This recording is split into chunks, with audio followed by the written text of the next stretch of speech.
Good morning. Welcome to the Robust Bible College. Thanks be to God. And we pray to God, Lord, send us more students, and the students are coming from Korea, from Italy, all over. How many nationalities in here? Korean? Five. South Africa. Five. I think it's Oh, five. so No, that's no, fine. no. I forget to Italy. India's fine. It'll be better, yeah. Oh, I forgot South African Elizabeth. How many nationalities? Five. Yes. Oh, Five. no, not including publisher. Yeah, including. Oh, no, Yeah, that's six including. then. Yeah, probably. Six. 6. It must be six, including publisher. Korean, Chile. Indian, South African, and then Bolivian, English, Italian, not Jamaican. 6. I love the Jamaicans. Yes. I think today we're going to study the David Livingstone. He's a wonderful, wonderful man of God, David Livingstone. And then I think before we go to David Livingstone, can you look at the Matthew chapter 28? Matthew 28, verse 16 to 20. Matthew 28, 16 to 20. Sister Jane, can you read for me, please? Yeah. The Great Commission. Then the 11 disciples went to Galilee, to the mountain where Jesus had told them to go. When they saw him, they worshipped him, but some doubted. Then Jesus came to them and said, "All authority in heaven and on earth has been given to me. Therefore go and make disciples of all nations, baptizing them in the name of the Father and of the Son and of the Holy Spirit, and teaching them to obey everything I have commanded you. And surely I am with you always, to the very end of the age." Amen, amen. Brother Sebastian, can you help me to only myself you can make it magnify, only maybe I can see it. Do you understand? You can make it zoom. Yeah, only me. Yeah, it's okay. Thank you. Because some students from South Korea, they can studying together. Yeah. Yeah. This is a David Livingstone. Do you know what he say? David Livingstone, when he died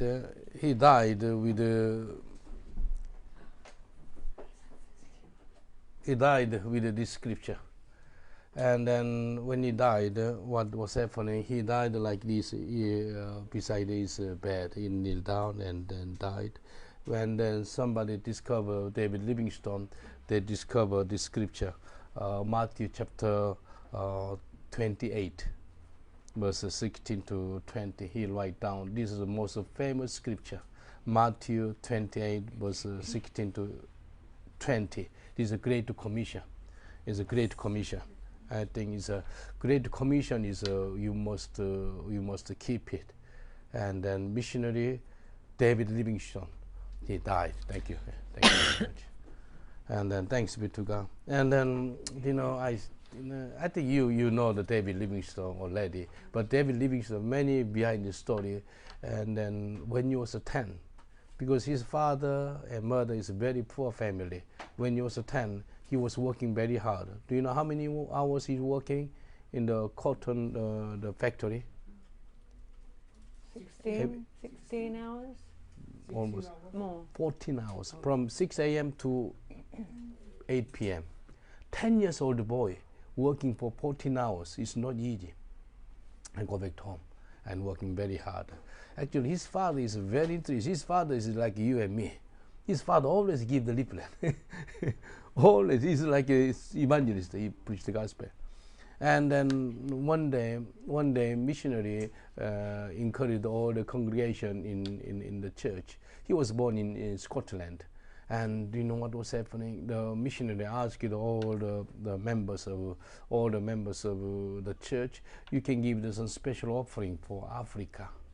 Then this young boy, David Livingstone, he loves Jesus. Do you know what was happening? He hasn't got the money, he checked, nothing. And then when the offering bag moved, he followed the offering. And when the offering bag come to the stage in front, and then in the pulpit, and then pastor asked him, why you follow the offering? Why are you here? And do you know what he say? I am an offering for Africa. Can you imagine? This David Livingstone, I am an offering. I don't have money. My life is offering for Africa. He's a magic man, a magic man. I don't know. Do you remember 3 weeks ago we studying the Hudson Taylor missionary in China, biggest country in the world. And then last Saturday we studying William Carey. He's a wonderful missionary in where? In India. But now we're gonna studying the wonderful missionary David Livingstone. Actually, do you know, according to the parents, the children so prosper. David Livingstone, father Nile Livingstone, and he fear God. Then the children, of course, they are not nearly rich family, but children follow the example of Jesus. And then David Livingstone, he's the first white missionary across the whole continent from east to west. And then he went everywhere in Africa, South Africa, and then Central Africa, East Africa, West Africa. Even he was studying about where is the first place of a Nile River. Anybody knows where this Nile come from? Egypt. And then, do you know even this Nile River is the longest river in the world, isn't it? And then Nile River go to where? Uganda. Do you know Uganda, East Africa? Do you know Lake Victoria? Lake Victoria is a long river.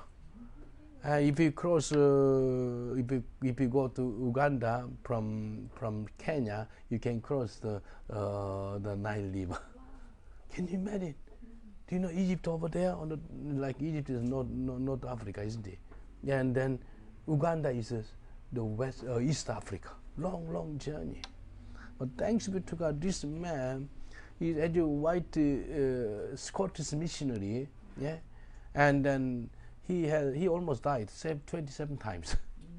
27 times he almost died. Actually, he died by malaria. And then so many times he was suffering because no food. Can you imagine? He was working in Africa for 33 years. 33 years. Anybody remember Hudson Taylor working in China for how many years? 51 years. How about the William Carey? Anybody remember? How many years? I forget. How many years he was working in India? And Sister Leah, this is your job. Okay. You know, this missionary, William and David Livingstone, working in Africa for 33 years. And his wife, Mary, she has a terrible sickness, and his wife come back to England, means United Kingdom, and get some treatment. For 5 years treatment. And then, you know, he, after 5 years, and he come back to his wife, David Livingstone, stay with his wife for 2 years in UK. And then in the sunset, nighttime, he never forget the memory of the African sunset. You know, the African sunset is beautiful. How many of you saw the African sunset? It's a beautiful. And I think this year, November, end of November, we'll go to Kenya and Uganda for 2 weeks. And anybody interested, please pray. And then God will open the door. And then, do you know what was happening?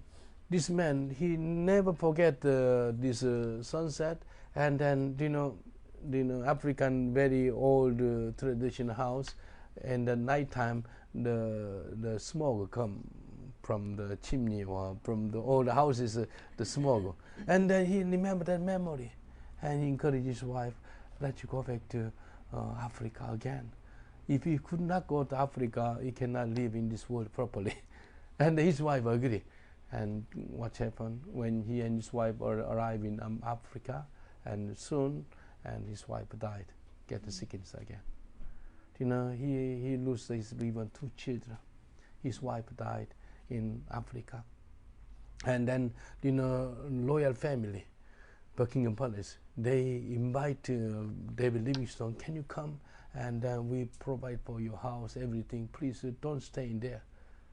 And then they say to the loyal, you know, place, they ask him, your life, sacrificial life in Africa. Now, time to come back and relax. Do you know what David Livingstone said there? Don't tell me my life, sacrificial life. No, not. You know, they say your sacrificial life is everybody honor you and encourage you in Africa.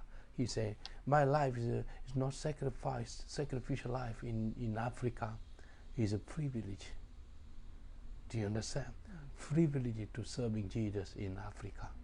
And he saw so many, you know, even Arabic slave trader. They are Muslims. They get black people and sell in Middle East. It's a, do you know, even, you know, he is the one. David Livingstone strongly against slave trade. He's strongly against. And David Livingstone is a hero for African people also. And where is his tomb? Where is his body? In Africa, isn't it? His body is in Westminster Abbey. Oh, yes. Westminster Sorry, Abbey. yes, of course. Westminster Abbey. But he died in Zambia. Yes. Zambia. Do you know which fall? Do you know Niagara Falls in America, between America and Canada?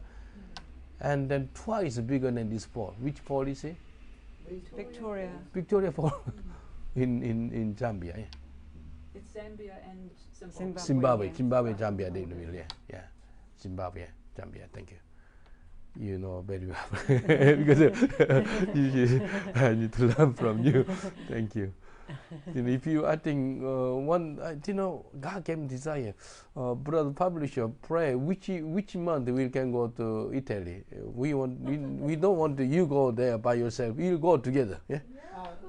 All of us go together to Italy. I think in June is a better June? month to stay in Italy, yes. June, okay. Or even May. May I go to Korea, and then I think June. So June. Yeah, okay, please prepare. You will go to Italy in June.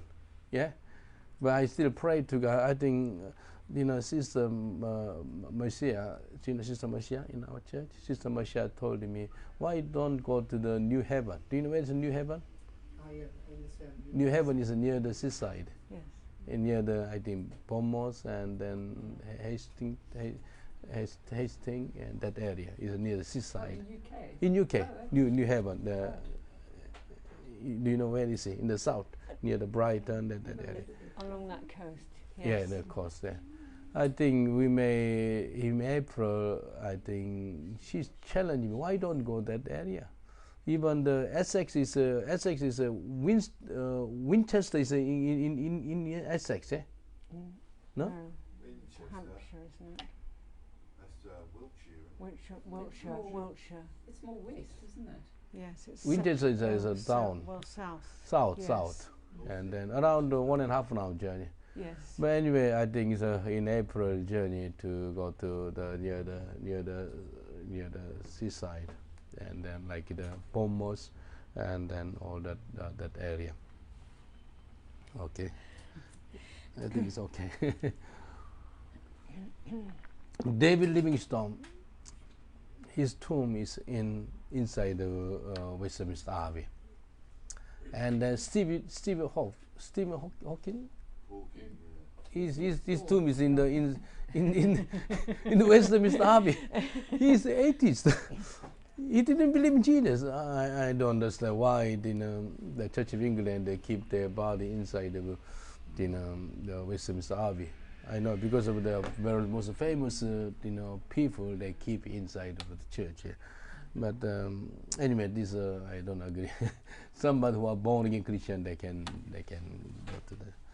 But now is the time we can study together this David Livingstone, and then you can see that he was born on 19th of March, 1813. How many years ago he was born? Anybody calculate quickly? 200. And 8. Yeah, 209 years. 9 years. Over 200 years ago, he was born in Scotland, near the Glasgow, and he died in the 1st of May, 1873. He lived for 60 years. Can you imagine about 60 years life? Half of his life, more than half of his life, in Africa, and my Korean age is 54. My English age is 53.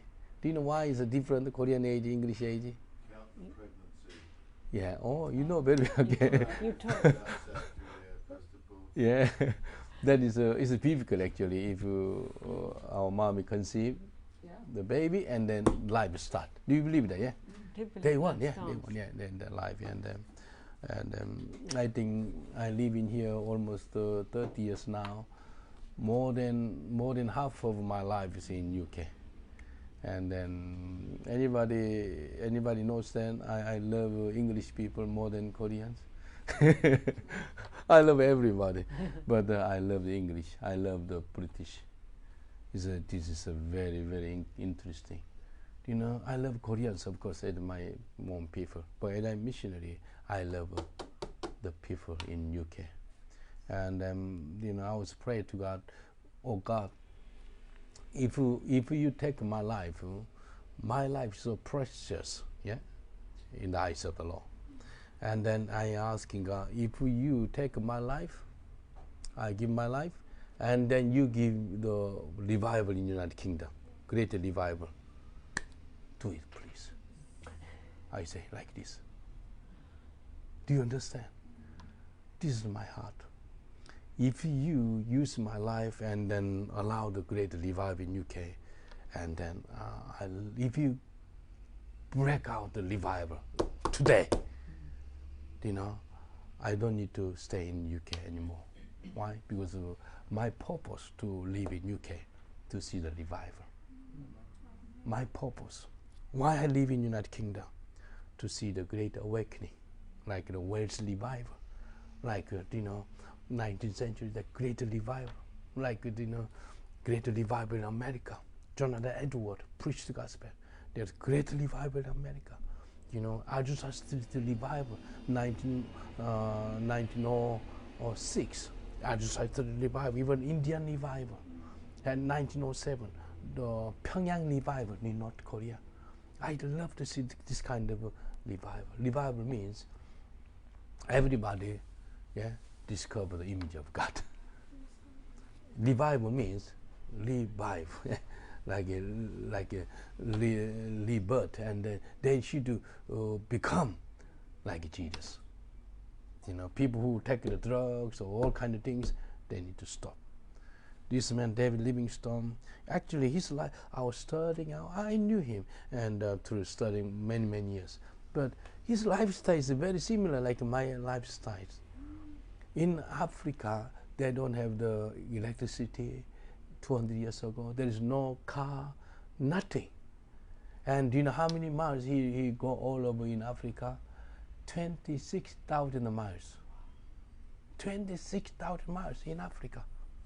One day, he used the cow and the buffalo, I don't know, some cow. He moving by cow 400 miles. No horse. I was lying the whole cow is uncomfortable. Cow's back is not nearly shaping properly for him. He lying on the cow, and 400 miles he got all over Africa.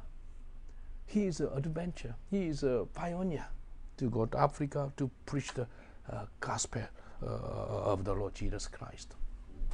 Yeah, I think. Can you help me to camera is in the middle because I'm in the corner. Yes. Thank you, brother. Yeah, I can see.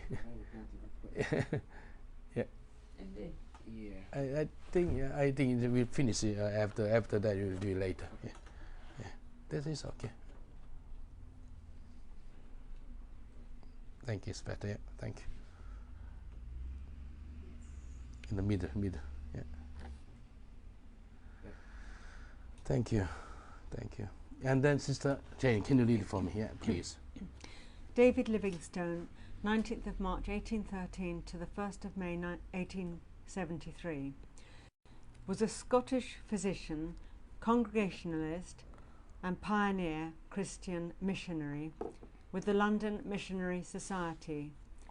And Can you stop him? The London Missionary Society is found in 1795. You can write down. London Missionary Society is one of all these mission organizations.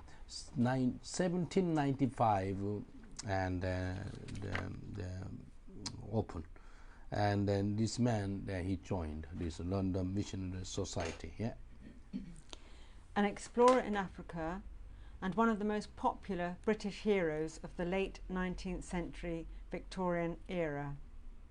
He had a mythic status that operated on a number of interconnected levels: Protestant missionary martyr, working class rags to riches, inspirational story, scientific investigator and explorer, imperial reformer, anti-slavery crusader, and advocate of British commercial and colonial expansion. Can you underline anti-slavery crusader? he loves Africans, and he against slavery. He says he's anti-slavery crusader. He is strongly against it. This is totally wrong, against the will of Father in heaven. You know, people sell the people like an animal. It's not good in the eyes of the law, and he speaks like that. Yeah. Livingstone's fame as an explorer and his obsession with learning the sources of the Nile River was founded on the belief that if he could solve that age-old mystery, his fame would give him the influence to end the East African Arab Swahili slave trade. The Nile sources, he told a friend, are valuable only as a means of opening my mouth with power among men. It is this power with which I hope to remedy an immense evil. His subsequent exploration of the Central African watershed was the culmination of the classic period of European geographical discovery and colonial penetration of Africa.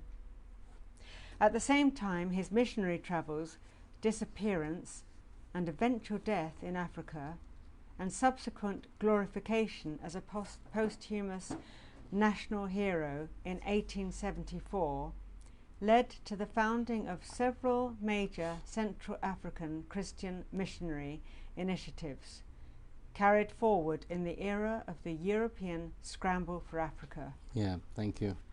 I think anybody supporting for Brother Jean? Jean has got your note. You can stay together. Somebody helping him. Yeah, you understand, yeah?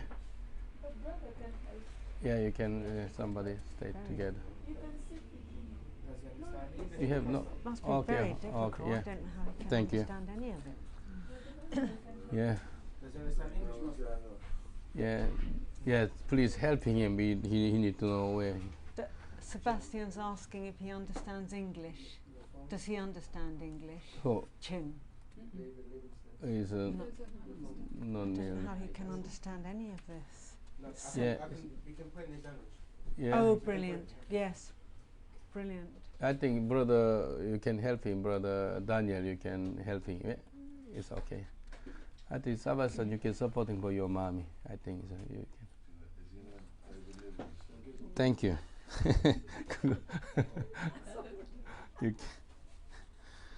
I think can I be honest with you? When I came to UK, I couldn't speak English at all. But I went to the Bible college in 1993, 1 year later.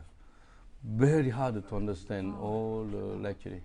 Yes. It's American Bible college in north of London. And you know what I did? and then I'm look like a parrot. Parrot is the follow the speaker, and then I covered my mouth whenever lecturer speak, and I follow, and then I practice with my mouth. I understood the lecture only 5 or 10% in the beginning. When I graduated for 2 years course, when I finished the school and then end of the school, I understand almost 90 or 95% understand. And thanks be to God, because I continually follow. Well, because I don't want to open my mouth to everybody see and cover my mouth like this. But I concentrate to follow, and sometimes the sound come out from my mouth. It's very, very strange. But I studying to the practice. You know, if somebody speak, and then I say after that person. And then even when I watch the BBC news, I can follow. Even in this, you can see the subtitle. You can follow. I think the best way to learn English is, I think, through the Bible. Through the Bible, I think. You know, my friend Pastor Lee, he never been to Vietnam. Vietnam or Vietnam? Vietnam. You know, my pronunciation is. Can you spell it? Vietnam in Asia. Oh, veteran. You're Italian. Italian is interpreting for Do you me. understand Vietnam? Well Yeah? done. The country. There is a. Can you pronounce Vietnam? Veteran? Are you saying veteran? You know, Vietnam is there is a war between America and Vietnam war in 1970s. Vietnam. Sorry, Vietnam. Vietnam. Yes. Yeah. That pronunciation is very hard for me. Oh, it is? No, it must be very, very Vietnam. hard. Yeah. Vietnam.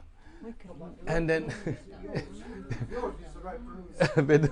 Vietnam. You know, my friend, he never been to Vietnam, and then you know what he did? He write down. He copied the Vietnam Bible in Korea, and then from Genesis to Revelation, whole Bible. Vietnam, because God gave him the desire to supporting Vietnam, and then you know how many Vietnam the ladies married the Korean men. You know, Korean men, 40, 50 years old men, especially in the village, they are very hard to find out the wife. And there's many agents in South Korea, in Vietnam, to arrange the young girl.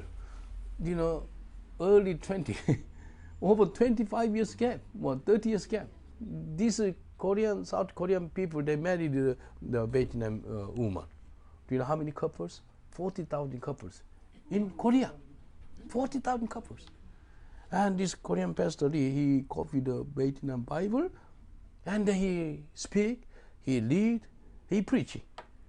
And he is the main person to supporting for many Vietnam women in South Korea. He's he's the father of all the Vietnamese people in South Korea. And then some people, Vietnam's, some guy, most of Vietnam people, they come to Korea to work in the factory. And then some people died, and then they don't know how to, leading the funeral service in South Korea. It's very hard. Well, the Korean pastor, he's supporting for Vietnamese in South Korea. But how he studying, how he understand Vietnamese, copy the Vietnamese Bible. Yeah. I think it's the best way to copy. Sister Sunny, she copied the Bible. Do you know that? In English.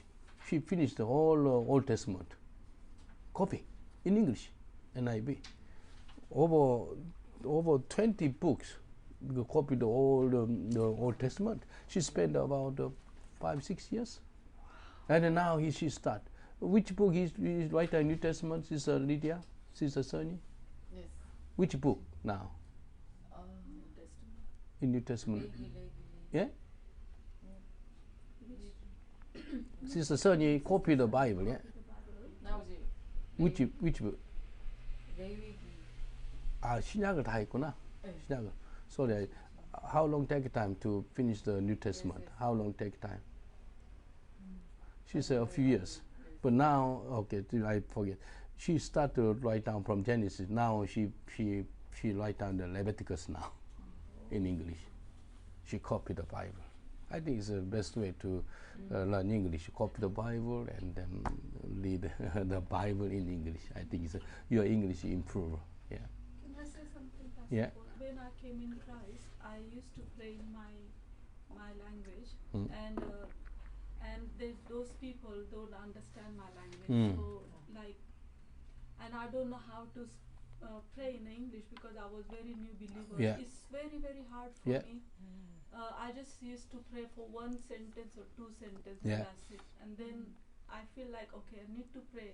I prayed so much and asked Jesus that I want to pray in English. You know, I know my English is good, but when I was praying, I couldn't pray it, you know, in English. So I was praying so much. And you know what? Now I can only pray in English, not my language. Wow. I literally cannot pray Really? in my language, Pastor Paul. Only 2-3 sentences, and I just like, I don't know what to say then. Really? Yeah. Yeah, I think it's mostly for me, 90% of my praying is speaking tongues. Only 10% I praying in Korean and English. And anyway, I think this man is amazing. You can see the early life of Sister Jane. Yes. Livingstone was born on the 19th of March 1813 in the mill town of Blantyre, Scotland, in a tenement building for the workers of a cotton factory on the banks of the River Clyde, under the bridge crossing into Bothwell. He was the second of 7 children born to Nile Livingstone, 1788 to 1856, and his Can wife you underline his wife Agnes? Agnes. Yeah. Do you want me to read the parts in brackets or not? No, it is. Okay. Yeah. Right. According to Scottish literary scholar Ronald Black, the poet Duncan Livingstone, an anti-racist and anti-colonialist poet and major figure in 20th century Scottish Gaelic literature. Can you underline? He is an anti-racist, anti-colonialist, and he doesn't like this colonialism, by British Empire. But he only want to preach the gospel. Actually, that is his aim. Yeah, can you keep reading for me, please? Grew up being told that his grandfather, Alexander Livingstone, was David Livingstone's uncle. David was employed at the age of 10 in the cotton mill of Henry Monteith and Company. Can you underline? Age of 10 is working in the mill of the cotton factory. Age of 10. Yeah, last night, 9 years old girl came to the prayer meeting last night. But this young girl, can you imagine, 10 years is a still child, working in the factory for 14 hours per day. Yeah, keep reading. He and his brother John worked 12 hours a day as piecers, tying broken cotton threads on the spinning machines.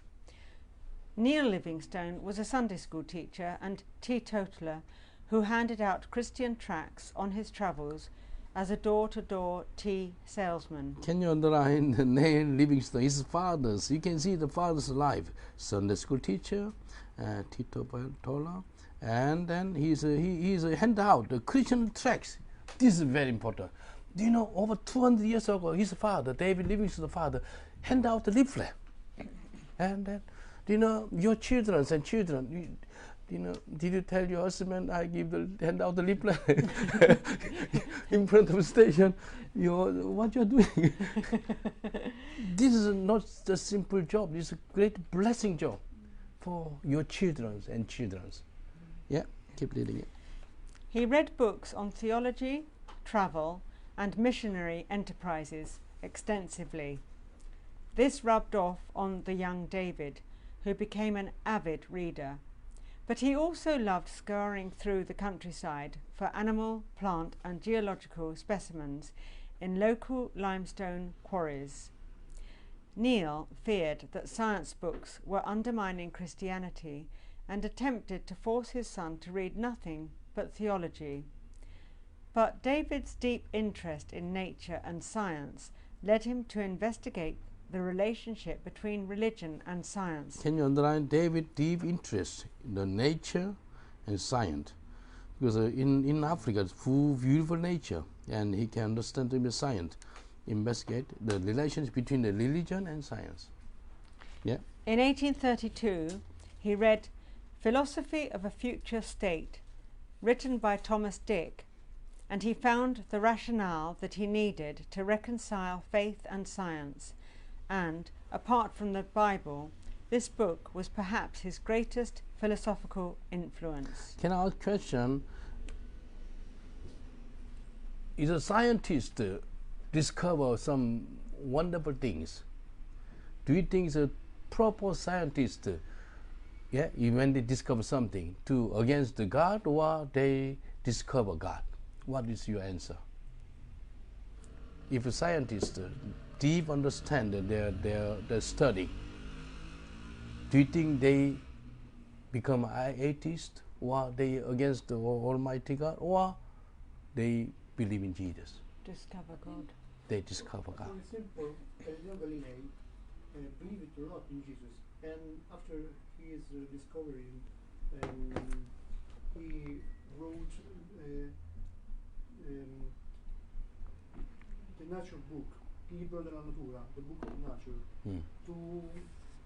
to make a relationship between his discoveries among the planets, among the solar system, and what God said. Yeah, yeah. Actually, true. Yeah.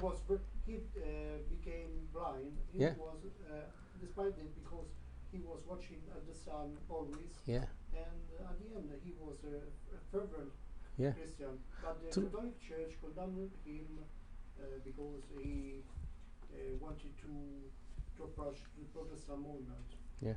True scientists, they discover God. If they are genuine scientists. And then, some people, they believe the conspiracy theory, or they don't believe the NASA. You wear the NASA cloth.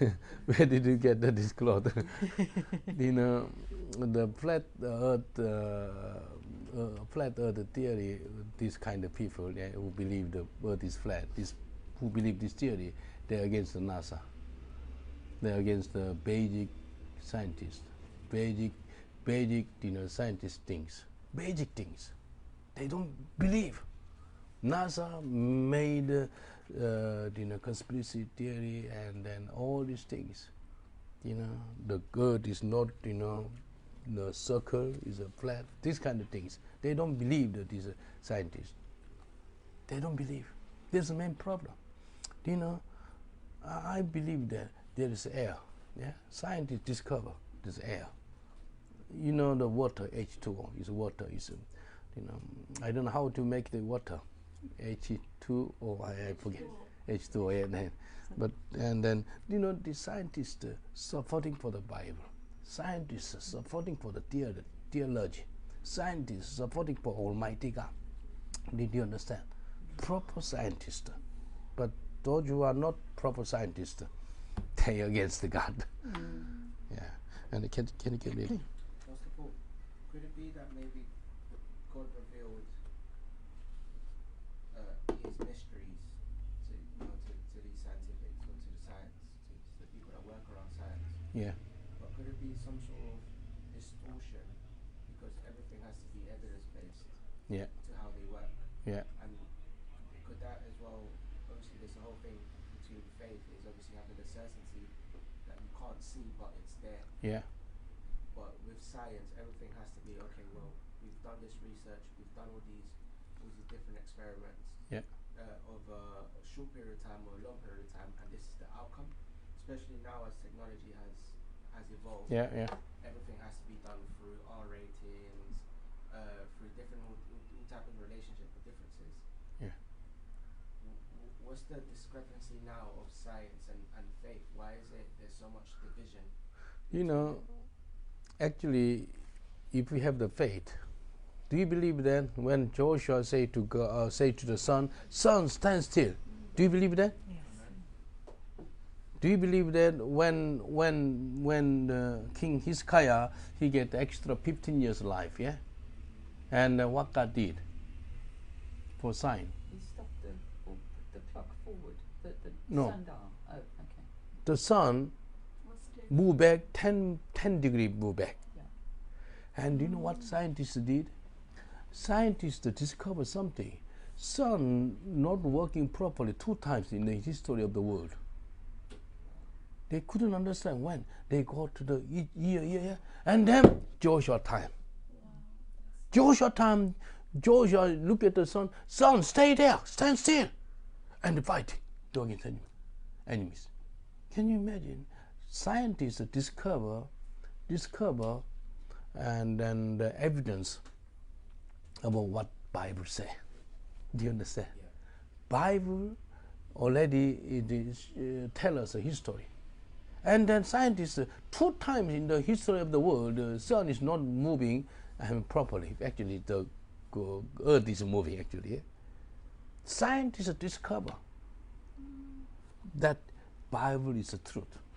Scientists discover the Bible is the amazing book.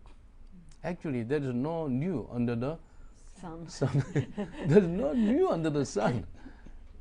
Anybody knows that the medical doctor, Mr. Jefferson, yeah, is a Scottish doctor, discovered the anesthetics.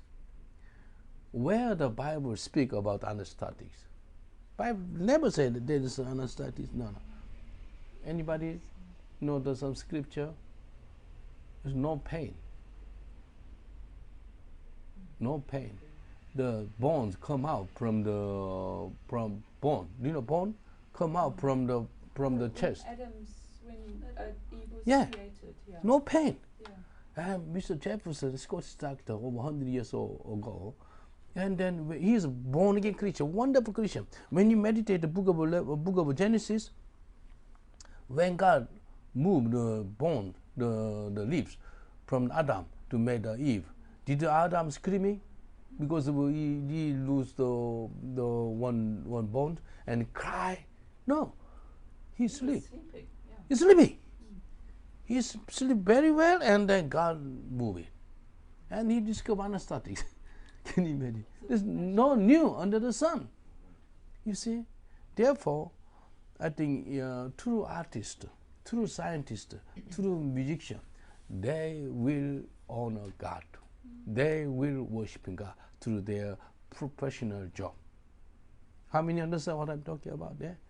Also, yeah. Sorry, could I add something to what Sebastian is saying? There is a discrepancy because scientists require proof. yeah, With God, with faith, we can't always prove everything. Yeah. We've got to accept and believe. yeah, So maybe there are true scientists who go that route, but I'd say, the atheist type of scientist will always demand proof, and that's the division. yeah. You know what is the faith? what we don't see? Look at the Hebrew chapter 11. There's a definition of a faith. We can feel God. This is the main important thing because Yeah. we can feel God. So God exists because we can feel Him. Yeah. Hebrew 11. Hebrews. 11 verse 1.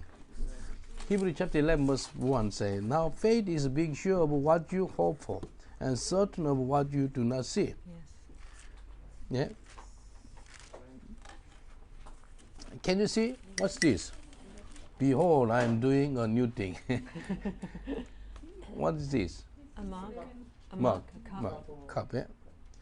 And because you saw, yeah. Actually, now faith is being sure of what you hope for.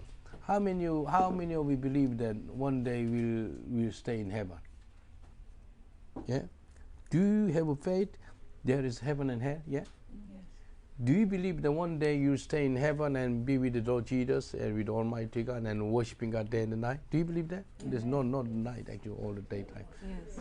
Do you believe that? Yeah. Yes. That is a being sure of what you hope for, heaven. Being sure. There's a faith. But non-Christian, do you believe there is heaven and hell? No, they don't believe. They don't believe. But scientists ask question, prove it, where is heaven? Prove it, where is hell? But, yeah. I always say, and I always remember this when you talk to an atheist, is so what do you believe in? And they say, they might say the universe, or these stones and all these things. So you believe in something. So you're not a true atheist. Yeah. And it's always they always have to believe Something. Yeah. something. So Yeah. when you always say to them, so who created your beliefs? There's always a creator behind it. That's true. Yeah. And it goes against. It makes them think. Yeah. What do I actually believe in? Yes. If I believe in all these, you know, what's the horoscopes? Yes. Yeah. Horoscopes and these stones, and I know now there's this new thing of the stones that they wear as a necklace because it has energy and all these things. I don't know who created those things. And then they start distorting their beliefs and the way they start to think as well. Yeah. They're not true atheists. Yeah, I know. Thank you very much for your comment. Yeah, that's true. Yeah, actually, we believe there is heaven. Certain of what you do not see, we don't see. Can you see the air? No. No. Do you know, with your own eyes, we see only 5% in this world. 95% you don't see. Can you see the bacteria under your carpet? Full of bacteria. Do you know there's some bacteria under your nail? Yeah, but we don't see. You don't see. Do you know 95% is things we don't see. Even sounds. And do you know what the Bible say? Yes, sound. Yeah. What the Bible say? Invisible things made what? Visible. Yeah. You see. Invisible is like we cannot see. Invisible things made visible things. In the Bible mention about these things. And you say sound. Is a sound, you know, when God said, let there be light, is a sound, yeah? Let there be light. There was light. He made the light. You can see the light now, yeah? Sunshine, light. By His word. By His word. Anybody understand ultrasound? Who made ultrasound? Doctor. There is also no new under the sun. Ultrasound in the Bible. In the Bible. The Jewish doctor discovered ultrasound. What is ultrasound? Over I 12,000 Earth's frequency. By sound to break the stone. Can you imagine? Ultrasound by sound. Sound you cannot see. Sound to break a stone. Anybody scripture in the Bible? Yes, the rock. Wall of Jericho. Wall of Jericho. They're screaming and the sound break the wall, break the stone. Sound. Have you seen some speaker is moving, bang, like it's moving? Yeah, because of sound. Sound to make sound. Actually, have you but even deep inside the ocean, they want to break the stone inside water. Do you know how they break? Sound. By sound. Not by the sword or machine, bang, bang, no. By sound, break the stone. Can you imagine? This is that kidney stones you're talking about? yeah, even That's that sound, yeah. Sound, yeah. Sound. Do you know sound is powerful? And then actually, if you understand the man, your faith is your faith from what? Hearing. And hearing by what? Word of God. Word of Christ, which means sound. Sound is very important. Do you know that before the television, we used to have the radio? How many of you enjoyed the radio many years ago, over 40 years or 50 years ago, without the television? You are so concentrate. You can use your imagination to somebody, you know. In these days, you can see the full color TV or internet. But before TV, do you know that before TV, before television, yeah, and the radio, there is a drama. Do you know only sound, there drama, but how you using? You use your imagination. And father and mother talk to each other in only sound in the radio, no face. And then even children, did you know that in South Korea is a very famous, how can you call this kind of actor with the boys? Ventriloquist? Yeah, this Is kind that of, what you mean? yeah. They can change some many sound. Oh, like no. imitating. Oh, yes, sorry, not They imitate, yes. imitate. Yes. And then, one guy, I forget his name, he's over 50 years old man, but he used his voice to make the children's voice. Incredible. It's very interesting. Yes. But when I saw the television, I was shocked because I thought it's a child who made that voice, but he's an old man, over 50. Now he's over 70 years old now in Korea. In the Bible, there is a scripture: "The voice of the Lord makes deer give birth, and stripes the forest bare." And he stripes. Which chapter is it? Psalm 29:9. Yeah, Psalm 29 verse 9. God's voice, deer gives birth. Amen. Yes, 29 verse 9. The voice of the Lord, fish the ox, and the strip the forest bear. Yeah, and the temple all cry, glory. Yes, thank you. Psalm 29:9. Yes. I mean, when we're thinking of our spirit, like worship music resonates with our spirit. That's why it's so important not to listen to any other music because That's right, it's demonic. Demonic, It's yeah. resonating with our That's spirit, right, yeah. so it's very important. Yeah. Have you heard about, I think I told you, in New York, I think Harlem area is quite difficult in New York, yeah, and then some very criminal rate is very high in somewhere in New York. And then mayor of New York, and he's many years ago, this is a true story, he was born again. Do you know what he did? Have you been in New York, yeah? The building is so high, and then 70 stores floor was 60, so high. And then this mayor, he put a special speaker on the corner of the high building, yeah, but nobody noticed.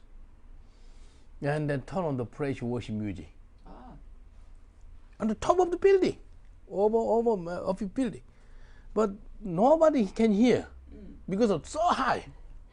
But the music spread. Peace. Yeah. And do you know what happened? Criminal rate declined. Amen. Wow. Very strange. Very powerful. Powerful. Wonderful. Yes. Do you understand? Therefore, if you are a born again Christian, turn on the praise worship music in your house. Yeah. All the times. Turn on the praise worship music and singing and worshiping God. Day and night. So wonderful. Do you know there is a power in the praise worship? Do you know Lucifer used to be a worshiper, and he lost the job. He cannot worship God anymore. Therefore, when children of God worshiping God is so powerful. Do you know that? Have you heard some people they delivered by the praise worship? Some people praise worship time, people they healed, yeah? People just start a new life. They confess their sins. They repent of the sins during the praise worship time. Yeah? When you praise worshiping God, the presence of God come down. When God came down, he can minister to his own people during the praise worship. I don't know why we talking about the worship.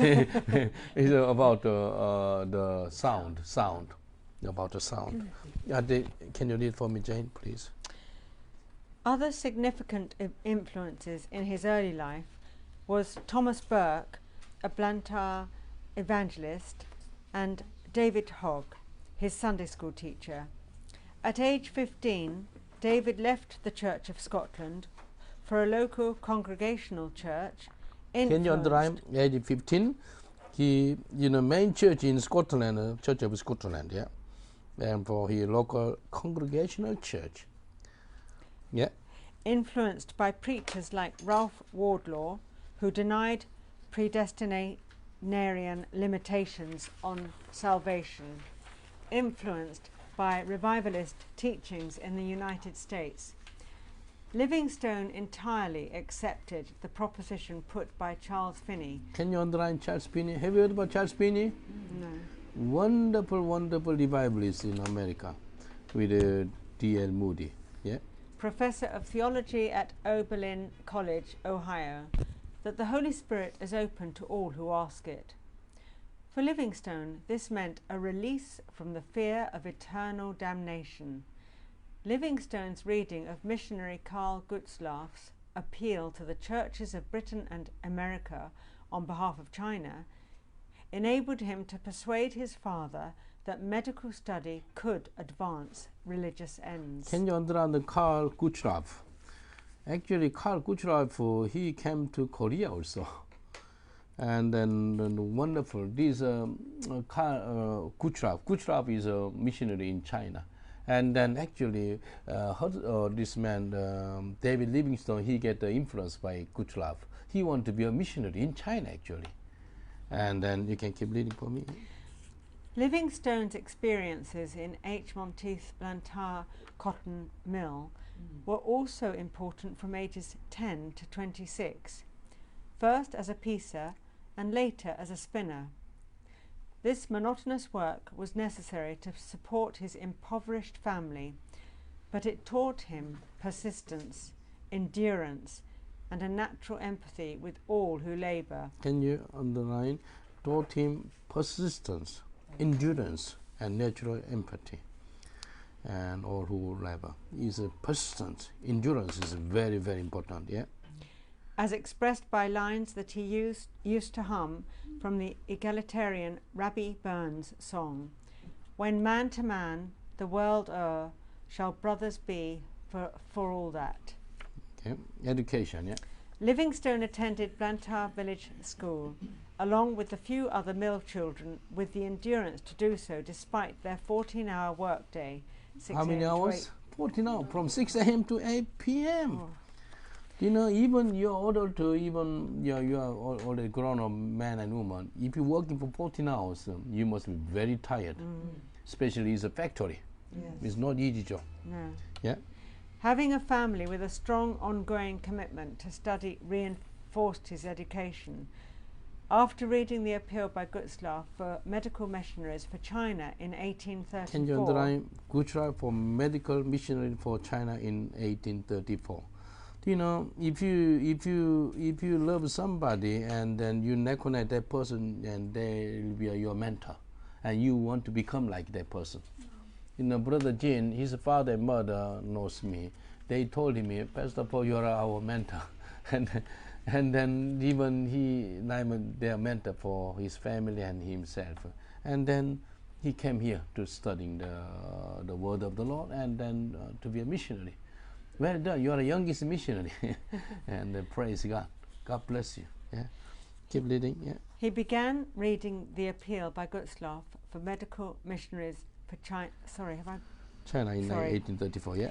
He began saving money to enter Anderson's University, Glasgow, in 1836, where he made lifelong friends, including James Young, as well as attending Greek and theology lectures at the University of Glasgow. Can you underline Greek and theology at the University of Glasgow? Because he's studying.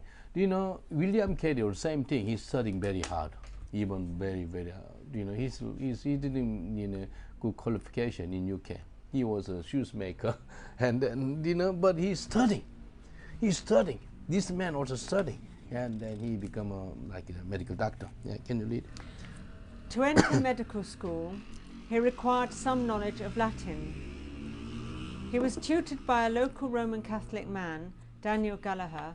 Later in life, Gallagher became a priest and founded the third oldest Catholic church in Glasgow, St. Simon's Partick.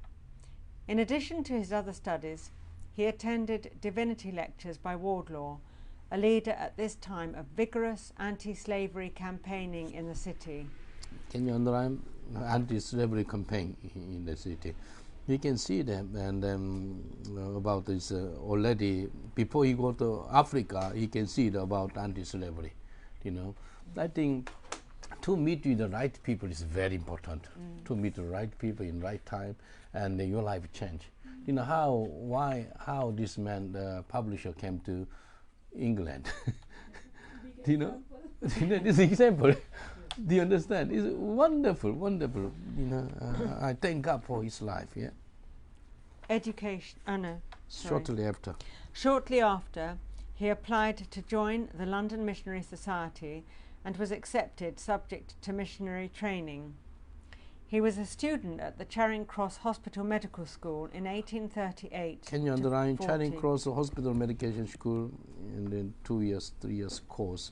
Actually, Imperial College. Do you know Imperial College? And that is Imperial College, the medical study. With his courses covering medical practice, midwifery and botany. During this period, he also spent time on missionary training in London and in Ongar, Essex, to become a minister within the Congregational Union, serving under the LMS. What is LMS? London Missionary Society. London Missionary Society. Thank you, yeah. While training under the LMS, he and other students were taught Greek, Latin, Hebrew and theology by the Reverend Richard Cecil. Can you underline Greek, Latin, Hebrew, theology? Thanks be to God, he's studying the medical, but at the same time he's studying the Greek, Latin, Hebrew, theology. Yeah. Despite his impressive personality, he was a plain preacher, described by Cecil as worthy but remote from brilliant, and would have been rejected by the LMS had the director not given him a second chance to pass the course. He qualified as a licentiate of the faculty, now Royal College, of Physicians and Surgeons of Glasgow on the 16th of November 1840. Can you underline Physicians and Surgeons of Glasgow on 16th of November 1840? How old he is now? 1840. 27, yeah, because he was born in which year? 1813, and therefore he's 27 years old man, and he become a professional man, yeah. And was made an honorary fellow of the faculty on the 5th of January 1857. Now he received the vision for Africa. Somebody received the vision, your life transformed. I received the vision to come to Europe, United Kingdom, and my life changed. I thought I live in UK, I was born in Korea, I live in Korea, I die in Korea. That is why my thought. I never know who is Jesus. But when I become born again Christian, Jesus show me is my calling. Yeah.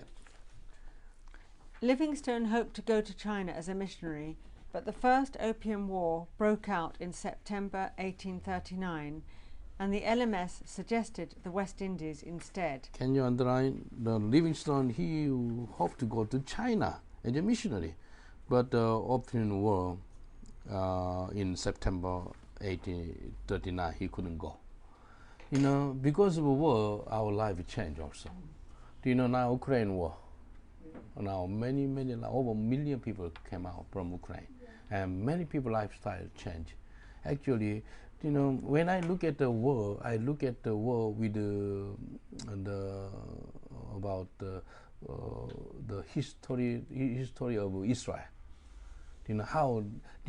God look at the country, and then even God is very concerned about the Jewish people in that nation. You understand, especially in Ukraine, so many Jewish people. And if the United Kingdom is war, I believe that the many Jewish people go to Israel.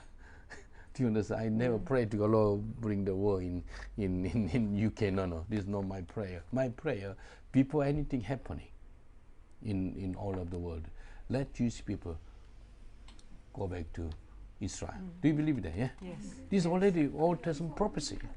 Already, yeah. Now. They're Ukrainians, Jewish. They're already going to Israel. Yeah. The Many. prime ministers are open. Yeah. And This. this is in the Bible. Yeah. Many.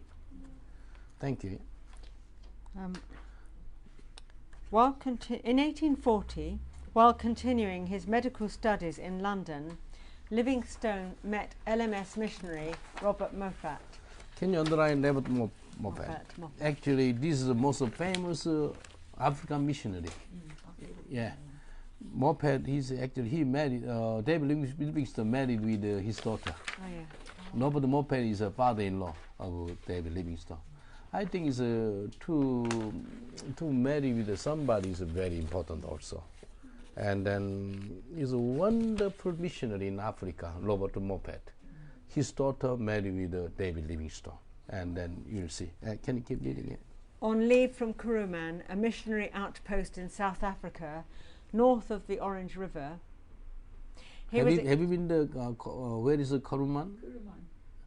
In somewhere I in think the so. Yeah, it's somewhere in the, about yeah, nine. somewhere in the South Africa. Yeah, thank you. He was excited by Moffat's vision of expanding missionary work northwards, and by abolitionist T.X. Buxton's argument that the African slave trade could be destroyed by substituting legitimate trade and spreading Christianity. When he questioned it, if he would do for Africa, Livingstone was deeply influenced by Moffat's affirmation that, instead of going to an old mission, he should go to the vast plains to the north of Bechuanaland, where Moffat had glimpsed the smoke of 1,000 villages where no missionary had ever been. Can you underline the smoke of 1,000 villages where no missionary had ever been? This is a very important statement for David Livingstone. Most missionaries working in the towns and the cities, those who crowd, but not got in the village. This missionary, David Livingstone, go to the source in a village, countryside. That is why he is well known and he most influenced to Africa. And yeah. Okay. Livingstone set off on the 8th of December 1840, passenger on a sailing brig. During the long voyage he studied Dutch and Swana language, and the captain gave him extensive tuition in navigation. On the 15th of March 1841, the ship arrived at Cape Town, where he stayed with Dr. Phillip, who defended Xhosa people, and learnt of colonist and missionary factions opposed to native rights. Can you underline on the 15th of March? Today is which date? The 12th. 12th of March. And then 1841. How old he was? 28, was it? 28. He was 28 when he arrived in South Africa, Cape Town. And then, He did so much. Wow. yeah. That's incredible. Can you imagine, when he was 28, he arrived in South Africa as a missionary. And you can keep reading, please. The ship took Livingstone onto Algoa Bay. From 19th of May to the 31st of July, he was on the long trek to the Kuruman mission. The Moffats had not yet returned from Britain. He immersed himself in Swana life, and from September to late December went a long trek with the missionary Roger Edwards, who had been at Kuruman since 1830. In 1842, Livingstone went on 2 treks with African companions. The principals were mission members Paul and Mebalwi, a deacon. In June 1843, Edwards got LMS approval to set up a mission station with his wife at Mabotsa, Botswana, near Zeerust, Northwest Province, South Africa. Livingstone moved there with them and helped to build the mission station. He wrote to tell LMS Secretary Arthur Tidman, saying he would be delighted to call Mabotsa the centre of the sphere of my labours, but would try to hold himself in readiness to go anywhere, provided it be forward. Yeah. The Moffats reached the Nile River in January 1844. Livingstone rode out to meet them there, then sat in the ox cart talking with Robert for hours during the 17 or 18 days it took to get home to Kuruman. For the first time he met their daughter Mary, who had been born and brought up in Africa. Can you underline? It's the first time he met their daughter Mary, who had been born and brought up in Africa. And then how old he was? 1844? 31, yeah. Then he met his, the Mary first time, yeah. Keep reading. Lions often attacked herds of the Mabotsa villagers. On 16th of February, Mebalwi and Livingstone joined them, defending sheep. Livingstone got a clear shot at a large lion, but while he was reloading, it attacked, crushing his left arm and forced him to the ground. His life was saved by Mabawi, diverting its attention by trying to shoot the lion. He too got bitten. A man who tried spearing it was attacked just before it dropped dead. Can I say something? David Livingstone, because a lion attacked on his left arm, and since then he never ever lifted his left arms to the like this. He lived like disabled by lions attacked. Can you imagine? To be a missionary in Africa is very, very hard. They don't get the proper treatment. Even he was a medical doctor. And then I think about that. My right arm is now, can you see, much more. 3 months ago I cannot reach like this. It's much better. Now I still more exercise in the swimming pool. But thanks be to God. In UK, 21st century, you get some treatment. But 200 years ago, not in proper, the treatment the country like Africa is nothing in there. So suffering. And then he could not lift up his left arms anymore since this accident. Yeah. Livingstone's broken bone, even though inexpertly set by himself, and Edwards bonded strongly. He went for recuperation to Kuruman, where he was tended by Moffat's daughter Mary, and they became engaged. His arm healed, enabling him to shoot and lift heavy weights, though it remained a source of much suffering for the rest of his life, and he was not able to lift the arm higher than his shoulder. Livingstone and Mary were married on the 9th of January 1845. Can you underline? On the 9th of January 1945, how old he was? 32, was it? 32. 32 years old. Anybody is under the 32? Yeah. And you're over 32, yeah? You still want to marry, eh? 48, eh? Yes. 48.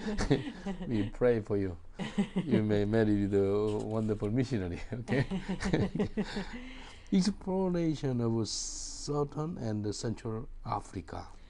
Livingstone was obliged to leave his first mission at Mabotsa in Botswana in 1845, after irreconcilable differences emerged between him and his fellow missionary, Rogers Edwards. And because the Bagatia were proving indifferent to the gospel, he abandoned Nuan, his next mission, in 1847 because of drought and the proximity of the Boers and his desire to move on to the regions beyond. At Colombian mission, Livingstone converted Chief Seychelles in 1849 after 2 years of patient persuasion. Only a few months later, Seychelles lapsed. Can you underline the Livingstone converted Chief Seychelles? Seychelles is a very, very important person in this mission in 1949. And then actually, this is like a great fruit actually for mission of David Livingstone. My prayer, I'd love to see some politician or some important people to become born again through our mission, and then they can change the nation. They can influence all the people. Yeah. To improve his Tswana language skills and find locations to set up mission stations, Livingstone made journeys far to the north of Kolobeng with William Cotton Oswell. In 1849 they crossed the Kalahari Desert and reached Lake Nangami. He heard of a river which could potentially become a highway to the coast, and in August 1851 they reached the Zambezi, which he hoped would be a key to the interior. Yeah. In 1852, after sending his family to Britain, Livingstone travelled north to the village of Linyanti on the Zambezi River, located roughly midway between the east and west coast of the continent, where Sekeletu, chief of the Kololo, granted Livingstone authority as an Nduna to lead a joint investigation of trade routes to the coast, with 27 colonial warriors acting as interpreters and guides. They reached the Portuguese city of Luanda on the Atlantic in May 1854, after profound difficulties and the near death of Livingstone from fever. Livingstone realised the route would be too difficult for future traders, so he retraced the journey back to Linyanti. Then, with 114 colonial men, loaned by the same chief, he set off east down the Zambezi. On this leg, he became the first European to see the Mosi Oa Tunya, the smoke that thunders, waterfall, which he named Victoria Falls after Queen Victoria. Continue on the rhyme. And then the waterfall, which is named Victoria Falls after Queen Victoria, is the biggest fall in the world. I think Victoria Falls, 2 times bigger than the Niagara Falls in America and Canada. Yeah.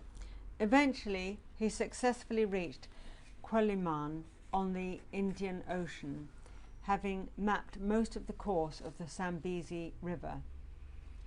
For this, Livingstone became famous as the first European to cross south-central Africa at that latitude, and was hailed as having opened up Africa.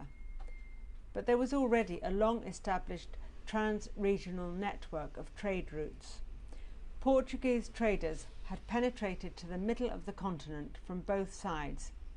In 1853 to 1854, 2 Arab traders crossed the continent from Zanzibar to Benguela. Around 1800, 2 native traders crossed from Angola to Mozambique.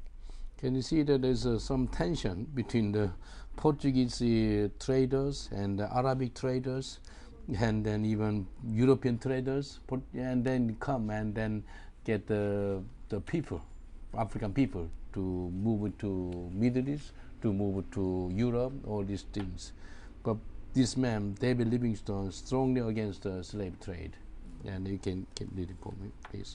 Livingstone advocated the establishment of trade and religious missions in Central Africa, but abolition of the African slave trade, as carried out by the Portuguese of Tet and the Arab Swahili of Kilwa, became his primary goal.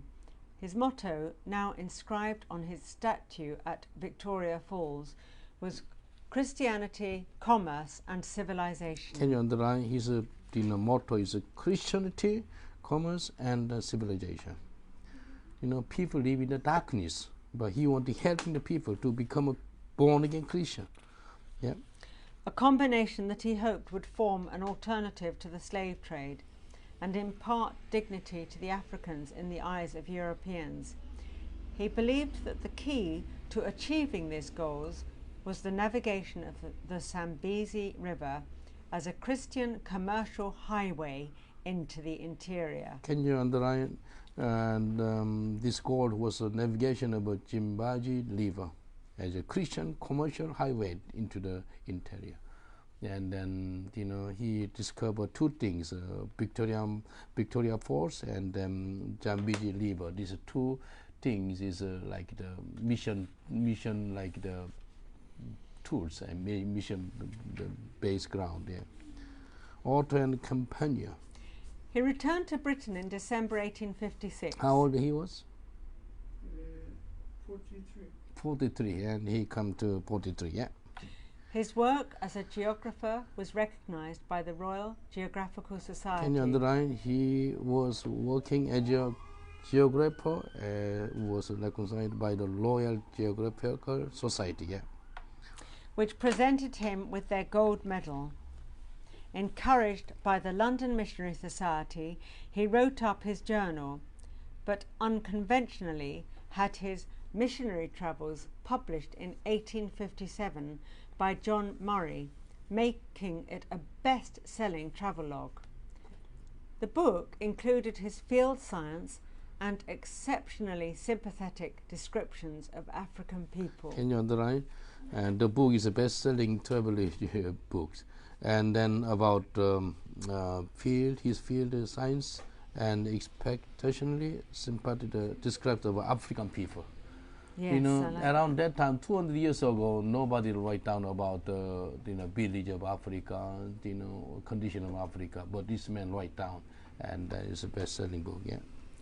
He proposed that missions and legitimate commerce by river into Central Africa would end slave trading. Yeah. Can you underline into Central Africa would end slave trading? And I think God used this man, Scottish man, to supporting for African people truly from his heart. We don't study only his story. You need to understand his heart. You need to understand his lifestyle. You need to understand his goal. Why he went to Africa? Yeah. Why he strongly against the slave trade? Because he want to make them true Christian. And then there is left behind it. There is no civilization, and then people they live like this under the darkness. Therefore, he wanted supporting for them. Yeah. Livingstone was encouraged by the response in Britain to his discoveries and support for future expeditions. He proposed to do more exploration, primarily to find routes for commercial trade, which he believed would displace slave trade routes, more so than for solely missionary work. Can you solely missionary work? There is like the railway, the slave trade the railway. He can use it, but he can winning the soul for Jesus. It's a missionary work. Yeah. The London Missionary Society, on learning of his plans, sent a letter which Livingstone received at Quelimane, congratulating him on his journey, but said that the directors were restricted in their power of aiding plans connected only remotely with the spread of the gospel. This brusque rejection for new mission stations north of the Zambezi. Can you underline? Sorry. Yes. The power, distraction in their power of aiding plan connected only remotely with the spread of the gospel. Yeah. Yes. He was a man of gospel. Yeah.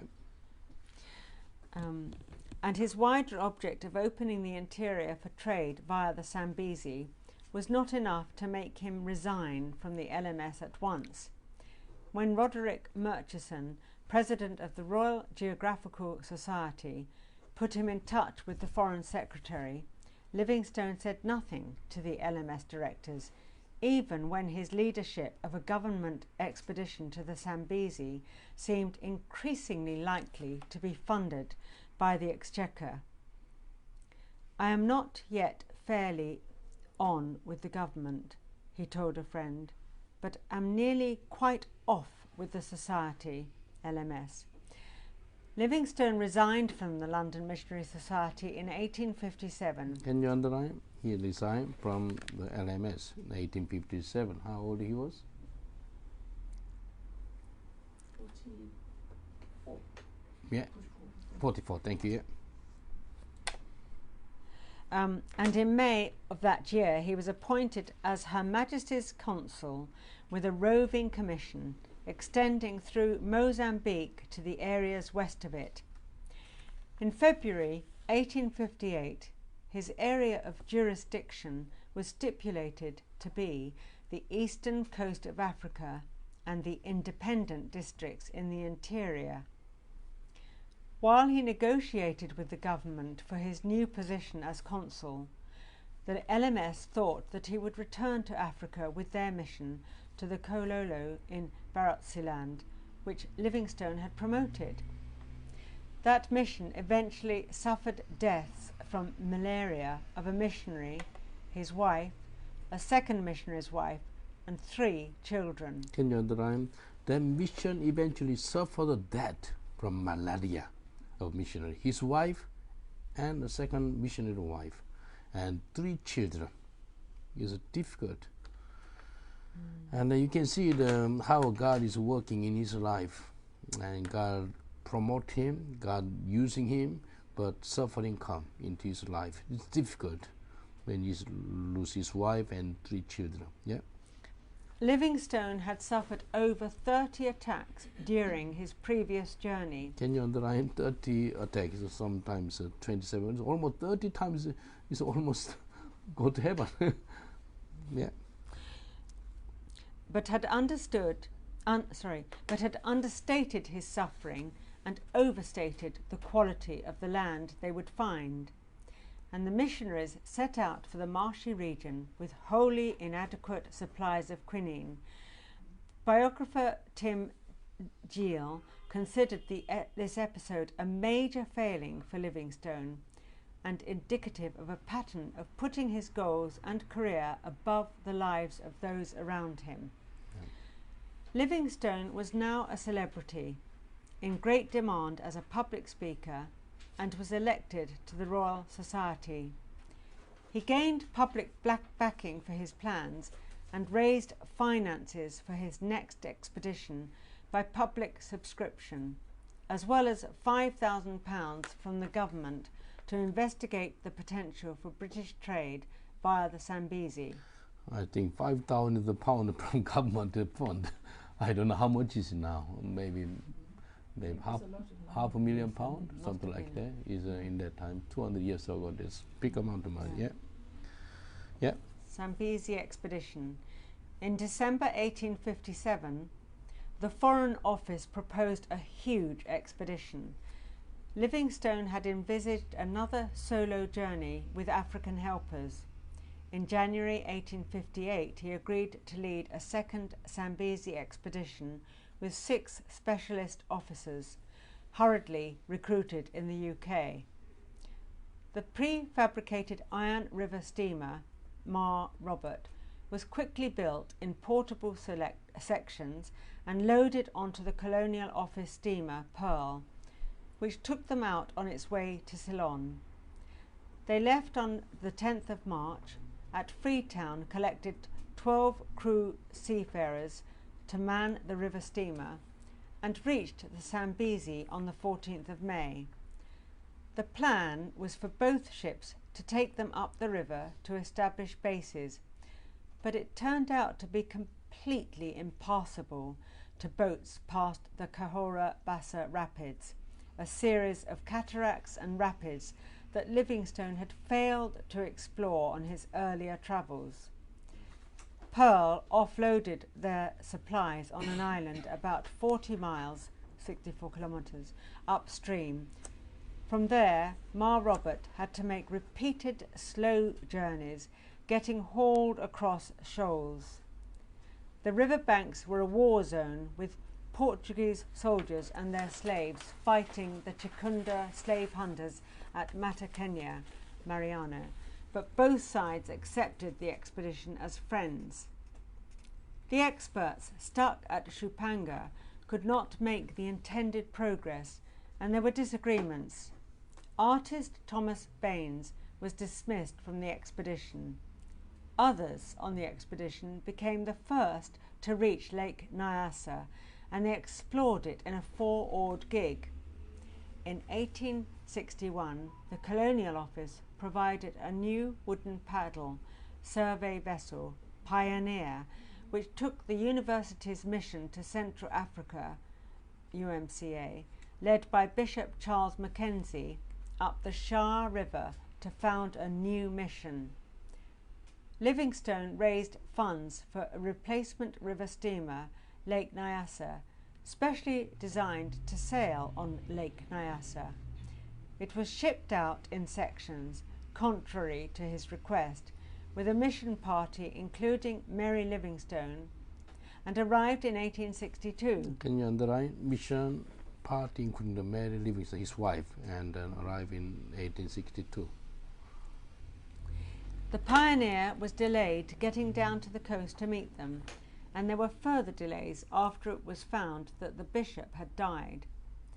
Mary Livingstone died on the 27th of April 1862 from malaria. Can you underline how old he was when his wife died? 49. 49, yeah. He lost his wife 49 by the malaria. Also, he died by malaria. Malaria is terrible sickness. Yeah. Terrible. Yeah. Livingstone took Pioneer up the coast and investigated the Ruvuma River. The physician, John Kirk, wrote, "I can come to no other conclusion than that Dr. Livingstone is out of his mind and a most unsafe leader." When Pioneer returned to Shupanga in December 1862, they paid in cloth their Matzaro men who left and engaged replacements. On the 10th of January 1863, they set off, towing Lady Nyasa, and went up the Shah River past scenes of devastation as Mariano's Chikunda slave hunts caused famine, and they frequently had to clear the paddle wheels of corpses left floating downstream. They reached Chibisa's and the Murchison cataracts in April, then began dismantling Lady Nyasa and building a road to take its sections past the cataracts, while explorations continued. Can you underline that Dr. Livingstone is out of his mind and most unsafe leader? You know, can you see that somebody comment about Livingstone? He's unsafe leader. And then you may say to me last night, Pastor Paul, is a heavy raining last night, you got the mountain. You are an unsafe leader. You are out of mind. I think it's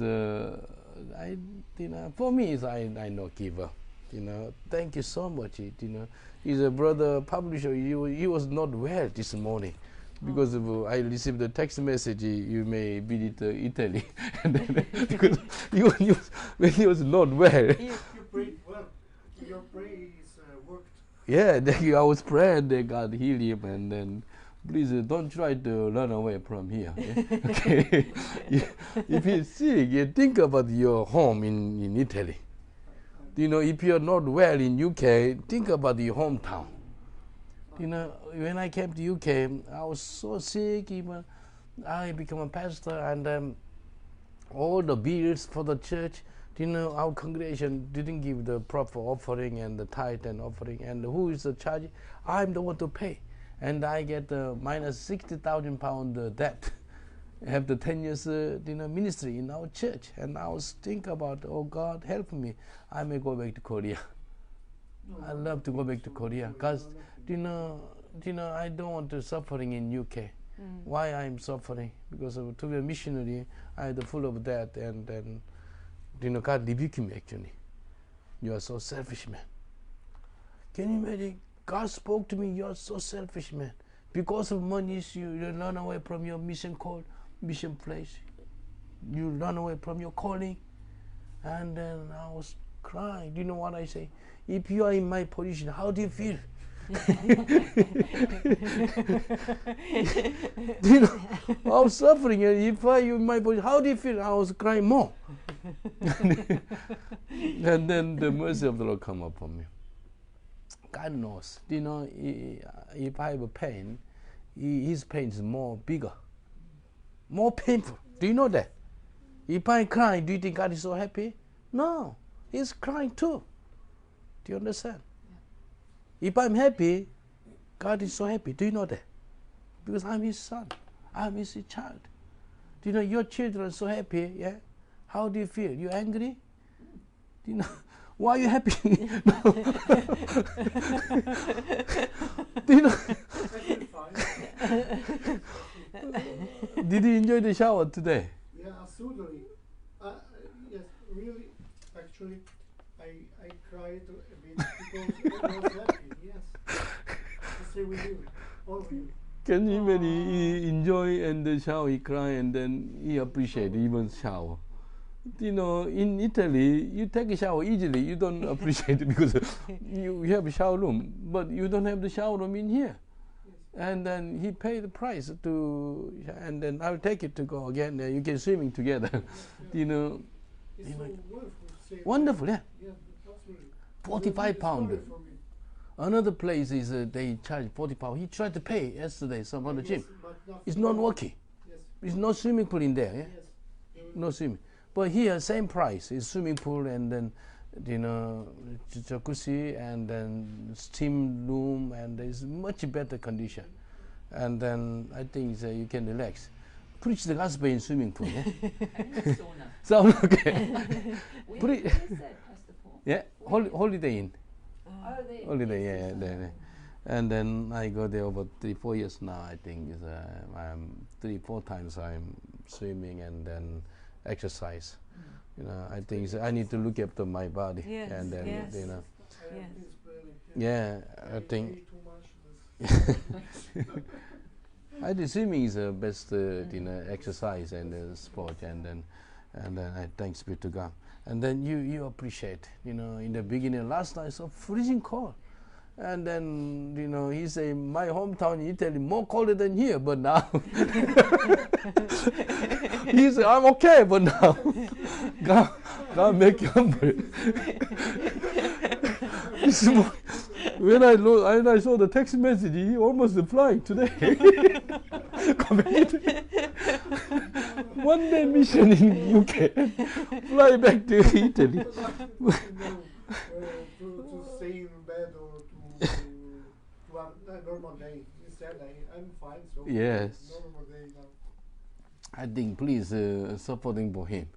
You know, when somebody settle in the beginning, is uncomfortable everything. Yes. Please give him some the Italian food, spaghetti or some. You know, you know how to make it spaghetti. I think he's Robert Moped he is a well-known missionary in Africa. He opened the door for the David Livingstone. It's more easy to settle in Africa because of his father-in-law. His wife is Mary Livingstone and supporting for his ministry also because she was born in Africa and she knows African culture. You know, it's thanks be to God. Somebody who already come earlier in our church in UK, do something for like the brother Jean and publisher. They are new to mission field and then supporting for them. Yeah. He brought the ships downriver in 1864 after the government ordered the recall of the expedition. The Zambezi expedition was castigated as a failure in many newspapers of the time, and Livingstone experienced great difficulty in raising funds to further explore Africa. John Kirk, Charles Mellor, and Richard Thornton, scientists appointed to work under Livingstone, contributed large collections of botanical, ecological, geological, and ethnographic material to scientific institutions in the United Kingdom. Can you underline? And these people, John Kirk and Charles Mellor and Richard Thornton, scientists appointed to work under Livingstone, you see. Scientists working under the missionary. Isn't that wonderful? If they are not born again, they get some influence. You're going to see some guy to meet with the David Livingstone. He become born again later. Yeah, keep reading. Nile River. In January 1866, Livingstone returned to Africa, this time to Zanzibar, and from there he set out to seek the source of the Nile. Richard Francis Burton, John Hanning Speke, and Samuel Baker had identified either Lake Albert or Lake Victoria as the source, which was partially correct, as the Nile bubbles from the ground high in the mountains of Burundi, halfway between Lake Tanganyika and Lake Victoria. But there was still serious debate on the matter. Livingstone believed that the source was farther south and assembled a team to find it, consisting of freed slaves, Comoros Islanders, 12 sepoys, and 2 servants from his previous expedition, Chuma and Susie. Can you underline the Lake Victoria as the source, which was partially correct as the Nile bubbles from the ground high in the mountain of Burundi, halfway between the Lake Tanganyika and Lake Victoria. Actually, if you go to the Uganda near the Burundi, there is a first fountain. I mean, the Nile River start, and long, I don't know how many kilometers. so long to the Egypt. Yeah. Livingstone set out from the mouth of the Ruvuma River, but his assistants gradually began deserting him. The Comoros Islanders had returned to Zanzibar and falsely informed authorities that Livingstone had died. He reached Lake Malawi on the 6th of August, by which time most of his supplies had been stolen, including all his medicines. Livingstone then travelled through swamps in the direction of Lake Tanganyika, with his health declining. He sent a message to Zanzibar requesting that supplies be sent to Ujiji, and he then headed west, forced by ill health to travel with slave traders. He arrived at Lake Mweru on 8th of November 1867 and continued on travelling south to become the first European to see Lake Bandwulu. Upon finding the Lualaba River, Livingstone theorised that it could have been the high point of the Nile River, but realised that it in fact flowed into the River Congo at Upper Congo Lake. You know, he is like a pioneer, and he working together with a scientist. You know, scientists, they're scary. Then somebody to know the culture, somebody to know the language, and of course David Livingstone working together with the local people, and you know, they can discover all these things, liver and pores, all these things. Yeah. The year 1869 began with Livingstone finding himself extremely ill while in the jungle. Can you underline? In 1869, how old he was? 56. 56 years old, and then, you know, he's still young, 56, but it's a long journey, especially he didn't get the special medical support, and he lost all these things, and then extremely ill, yeah, in jungle, especially in jungle, yeah. He was saved by Arab traders who gave him medicines and carried him to an Arab outpost. In March 1869, Livingstone suffered from pneumonia and arrived in Ujiji to find his supplies stolen. He was coming down with cholera and had tropical ulcers on his feet, so he was again forced to rely on slave traders to get him as far as Bambara, where he was caught by the wet season. With no supplies, Livingstone had to eat his meals in a roped-off enclosure for the entertainment of the locals in return for food. Okay. On the 15th of July 1871, Livingstone recorded in his field diary his immediate impressions as he witnessed around 400 Africans being massacred by Arab slavers at the Nyangwe market on the banks of the Lualaba River. He witnessed around 400 Africans being massacred by Arab slavers. Can you imagine? Oh. You know, of course, he get some medical support by Arab traders, but at the same time, the Arab traders or slavers to kill these African people, and then it's terrible, yeah. While he was watching, next, the leading Arab trader, Dugumbi, who had given him assistance. The cause behind this attack is stated to be retaliation for actions of Manila, the head slave who had sacked villages of Mohombo people at the instigation of the Waganya chieftain Kimburu. The Arabs attacked the shoppers and Kimburu's people. Researchers from the Indiana University of Pennsylvania, who scanned Livingstone's diary, suggest that in putting his fragmentary notes about the massacre into the narrative of his journal, he left out his concerns about some of his followers, slaves owned by Banyan merchants, who had been hired by John Kirk, acting consul at Zanzibar, and sent to get Livingstone to safety. These slaves had been liberated and added to his party, but had shown violent conduct against local people contrary to his instructions, and he feared they might have been involved in starting the massacre. His diary noted Dugumbi's men murdering Kimburu and another for slaves. And underline his diary. You know, his diary is the most important diary for the history, what was happening in Africa. And Dugumbi, the man murdering Kimburu and another for slaves. Yeah. And implied that the slave Manila played a leading part. But looking back at the events, he says Dugumbi's people bore responsibility and started it to make an example of Manila. In the diary, he described his sending his men with protection of a flag to assist Manila's brother. In his journal version, it was to assist villagers.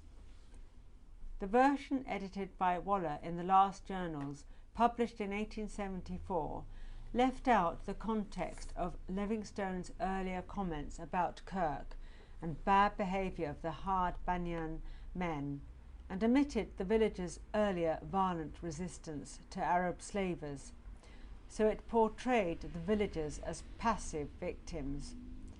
The section on the massacre itself had only minor grammatical corrections. Further research into diary notes continues. Yeah. The massacre horrified Livingstone, leaving him too shattered to continue his mission to find the source of the Nile. Following the end of the wet season, he travelled 240 miles from Nyangwe back to Ujiji, an Arab settlement on the eastern shore of Lake Tanganyika, violently ill most of the way, arriving on the 23rd of October 1871. Okay. Geographical discoveries, yeah.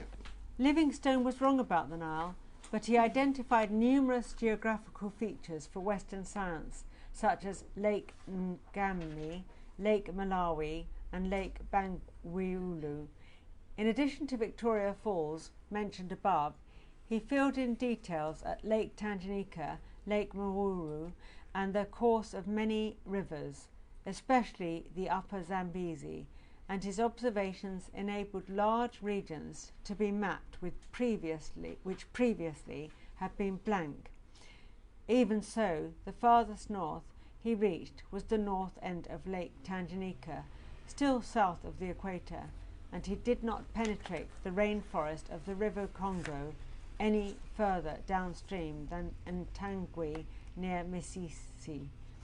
Livingstone was awarded the Gold Medal of the Royal Geographical Society of London and was made a Fellow of the Society, with which he had a strong association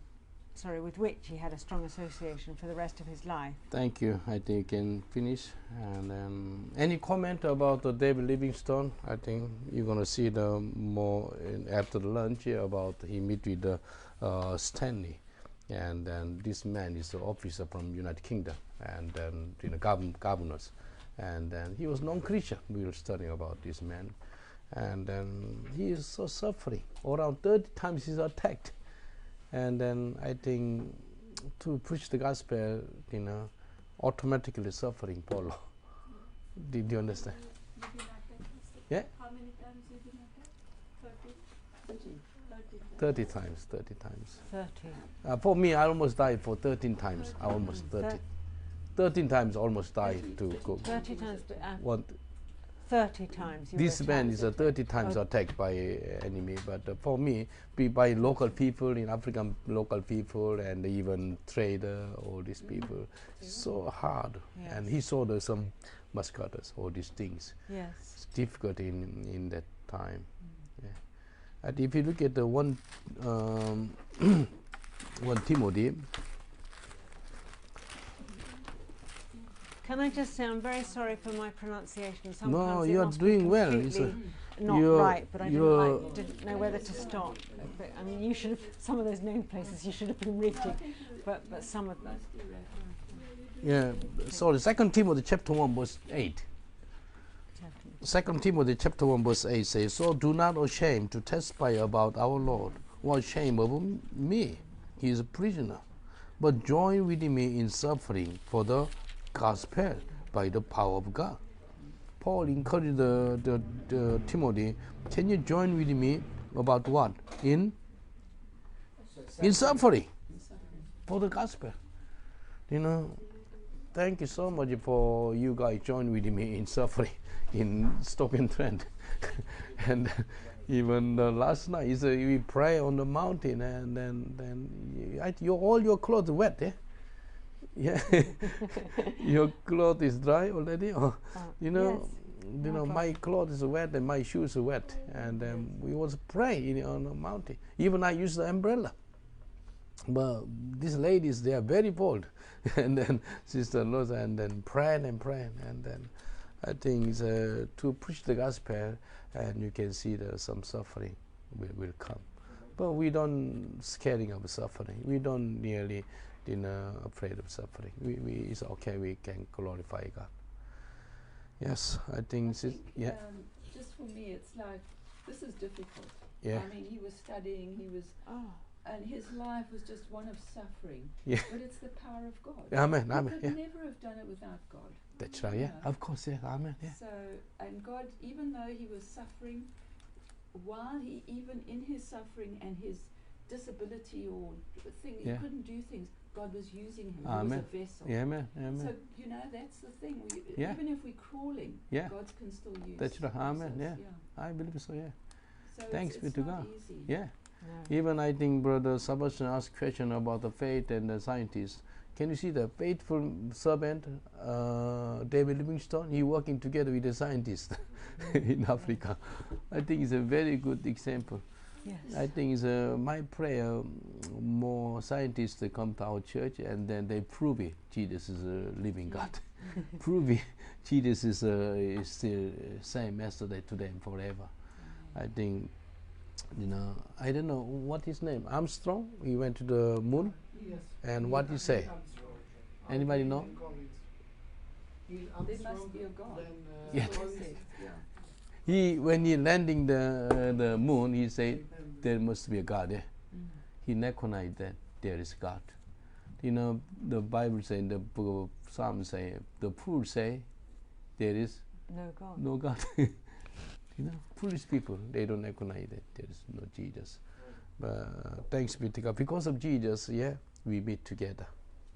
Because of Jesus. Because of Jesus, you are my family. How? Sister Jane and Eliza become my family. How? The publisher, he become my family. Do you know, this is, you are no coincidence that you met us in Plymouth. This is a divine plan of God. And then I never forget the water baptism on that morning, around 9 o'clock in the morning, freezing cold. But thanks be to God. Did you notice when you listen to water baptism, suddenly a big wave come. Big wave come and touch. I think this is a sign for you. I think I love to see is a great wave of revival touch all of Europe in Jesus' name. Amen. Amen. Through your life, brother. You are a 48 years old man. And how long you drive the 24 years. 24 years he drive the bus and then coach, yeah? Or big bus and truck or lorry. I never seen the lorry. He showed me the drive license. Then they didn't drive. On the back of license, you can see all the coach and tractor, everything he can drive. I think you say June. I think you can pray. Now is March. You can pray 3 months, end of June, yeah? For whole 1 week, from Monday to Saturday, yeah? And we arrive in Italy, yeah? And by flight. And then can you hiding the bus? Yeah? Yeah. And then it depends on how many. And we can hiding the bus. And then you go to the Milan. Do you know Milan? Yes, How far from Milan to Rome? We're in A1, the motorway. Around how many hours journey from Rome to Milan? How many Hours, yeah. 5 hours. I think with bus 100 kilometers per hour. I think 6 7 hours. 6 7 hours. Not more. I think Because- you can fly into We Milan. stop. Oh yeah, Yeah, thank you. That You would can be go great. to the Milan, and then do you know why I say? Do you know?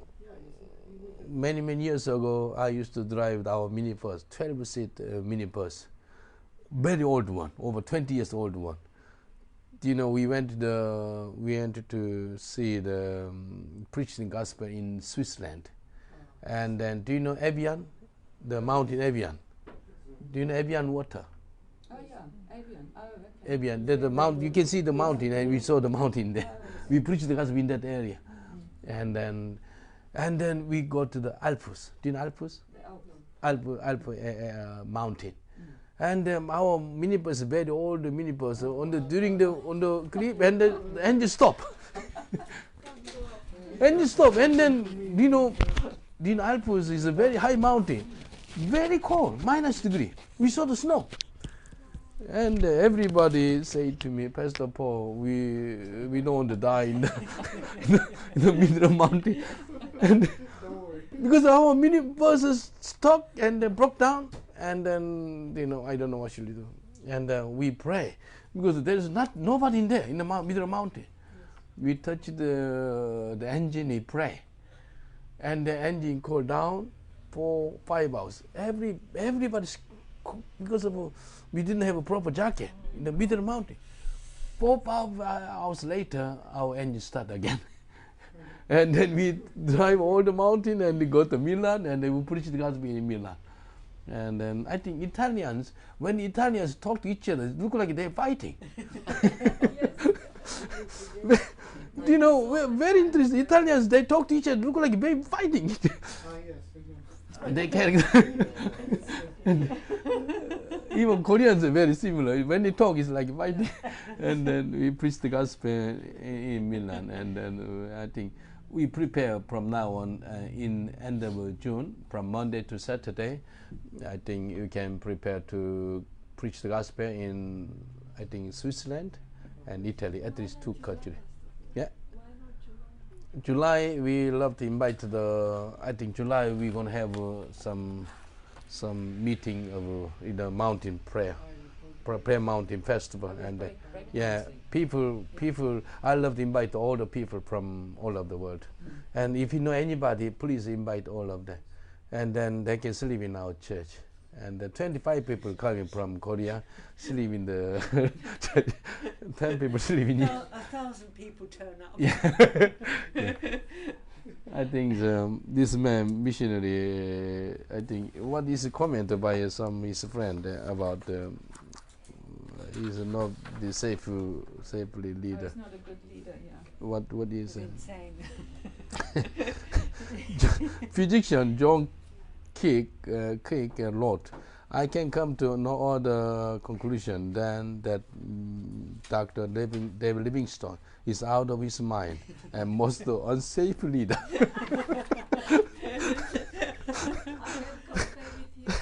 That is why his lifestyle, my lifestyle, very similar. That I love him. He's the most unsafe leader. You know. You're going to have a T-shirt with that written on your T-shirt. Okay. I no longer live, but Christ lives in me. Let us pray together. Father, we thank you. You used this man, David Livingstone, in Africa. And he is a wonderful, like the father of a missionary in Africa. Lord, he is the one to open the door for so many missionaries go to Africa after this David Livingstone. 100,000 missionaries from all over the world to visit South and North and West and East and Central Africa, all over in Africa. And African continent is transformed by this so many missionaries. We thank God for this David Livingstone. He gave the big sacrifice, but he said there's no sacrifice, it's a privilege to serving Africans in Africa. Father, we thank you. We have an amazing privilege to serving people in UK and serving people in all of Europe. We bless your name. We give all the glory and honor and power. In Jesus' name we pray. Amen. Thank you. Give the cloud offering for Lord Jesus. Yes. And today is yeah, you can. Today I love to buy the lunch for all you guys. Yeah, just enjoy.